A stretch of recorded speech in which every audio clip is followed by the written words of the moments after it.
Magic and self-care go together very well, and by the end of this video, you will understand not only how self-care is actually a very witchy thing to do, but how to overcome 5 myths about self-care. For videos about witchcraft, be sure to subscribe to this channel and hit the bell so that you will be notified every Tuesday when I upload a new video.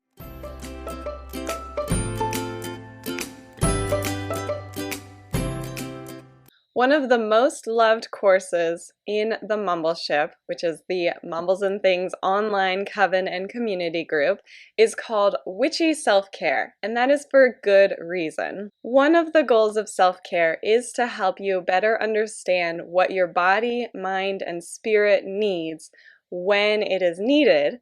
But perhaps the bigger goal of self-care is actually to make sure that you have the right amount of energy and magic at your disposal to not only support you in your goals and on your life's journey, but also to pass that on and help others in their journey as well. And that's where magic can help. Magic is all about self-empowerment and helping you to create the life you desire. So when you integrate more self-care into your witchcraft practice and more magic into your self-care practice, you are doing a lot to support all aspects of your life and live really holistically. But before you can add more self-care into your witchcraft practice, we'll need to overcome some common myths surrounding self-care. Myth number 1, self-care is a high-cost luxury.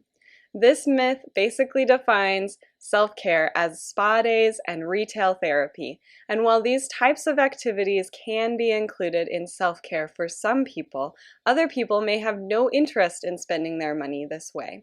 And so when self-care is marketed as something that will fill a void in your life and it requires a huge expense, it loses its accessibility to all people. And it makes it seem like people who aren't spending their money this way are actually not participating in self-care. Remember that self-care is a tool that helps to bring you into closer alignment with your true purpose. Don't let marketing tell you that there's some sort of void.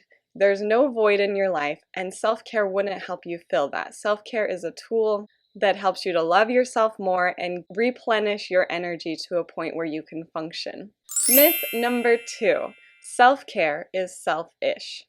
This stereotype says that self-care is a selfish activity that takes your time away from other people, whether that's your children, your spouse, your boss, or any other person in your life.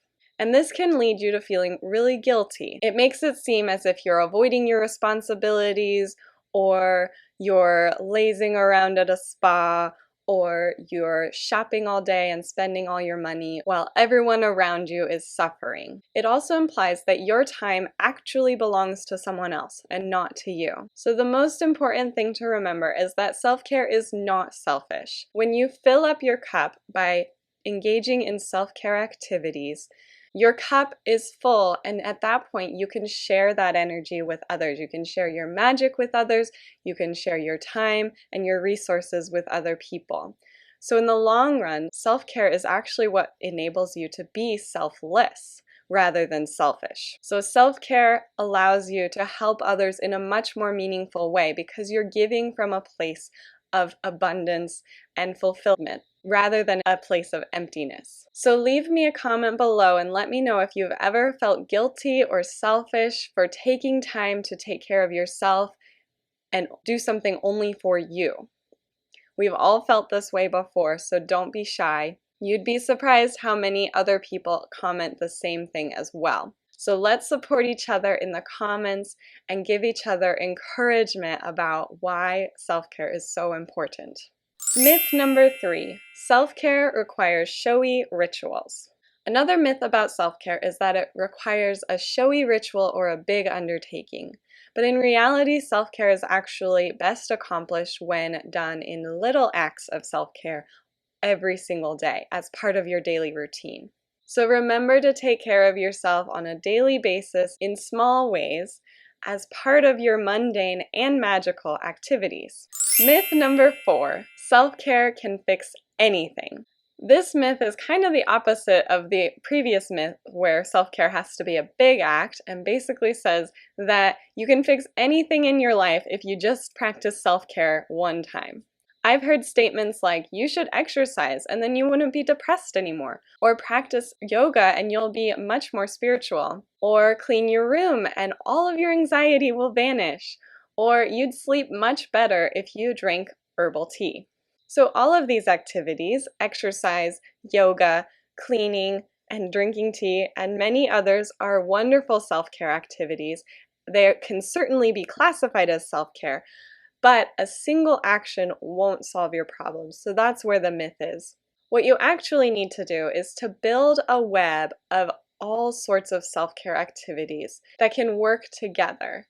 So spells and rituals and practices and beliefs, all of these things, each time you incorporate some aspect of self-care, you will see how you are working towards your overall well-being. You'll start to see how worthy of care you actually are. You'll start to see that you deserve to take time to take care of yourself, and that you can take that time and intention that you need.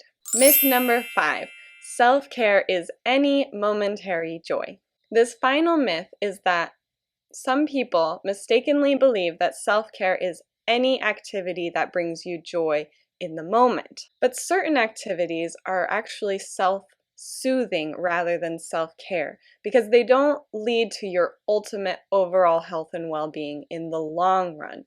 They are more about short-term happiness. Any sort of overindulgence like binge drinking, overuse of recreational drugs, overeating, avoiding your responsibilities for extended periods of time, staying in bed all day, overspending, these are all things that can make you happy in the moment, but they aren't self-care. So remember that you can consume anything that you choose. That is your choice. You can do whatever you want with this life, but everything in moderation. So sleep, food, alcohol, material goods, vacation, etc., anything that you do in your life, it's okay to overindulge every once in a while, but remember not to make it into a habit. So download the Witch's Guide to Self-Care by clicking the link below this video. Inside this guide, you will find all sorts of information about self-care and magic, including worksheets, journal prompts, and even a tarot spread. And make sure you join us in the Mumbles and Things community Facebook group. It's a free and private group for witches where you can find support and encouragement on your witchcraft journey. And if you enjoyed this video, please give it a like and subscribe to the channel. It really helps my channel grow, and it helps other witches like you find this video. And check out these other videos that you might enjoy about witchcraft to keep learning on your journey.